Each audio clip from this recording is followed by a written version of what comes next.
Welcome to another Nonsense Wars GBC thing. Today we look at a really cool module designed by Jay, aka 4-bar linkage on the Great Ball Pit Discord. He also did the C model module for the dozer compactor and the tipping trough for the 2020 challenge. This is an original module, and as far as I know, unlike any other I've seen. The way this works, the input tray has 4 fingers at the bottom, which have a hinge on one end and a spring near the middle. Cams on the main crank depress the fingers, which bounce back after the cams slide off.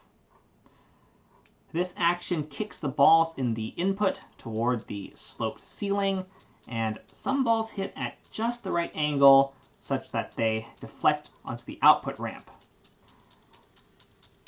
Jay designed and built most of this module. I only made a few tweaks, mostly to the geometry of the roof. Too high and the balls don't hit it at all, too low and they bounce straight back into the bin. The actual angle feels less relevant, except it can affect the height due to the mounting system. I also tried adjusting the springs to increase the force on the fingers, but the current position, which is the original position, seems to work best. I added an extra plate of height to the front legs in order to incline the input bin. This helps agitation over the fingers, but the slope and the boat stud feet prevent the module from ever connecting to anything. The drivetrain runs at 1 to 5 off of an M motor, so the cage gets about 4 kicks per second. I added a clutch gear on the second stage gearing, as the crank can only run one way, and it will quickly jam if you start it in the wrong direction.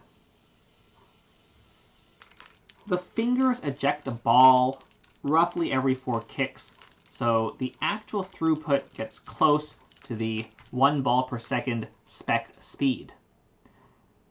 The module can pretty easily deal with 30 ball batches, but I think it would start getting overwhelmed with not much more.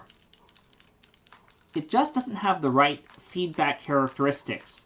The fingers have a harder time clearing the input as it fills up, since the springs don't really store that much energy.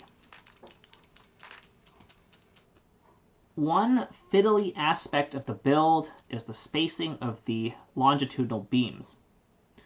If these clamp on the fingers too hard, they can jam in the up position despite the row of rubber bumpers. This in turn jams the main crank, and nobody has a good time.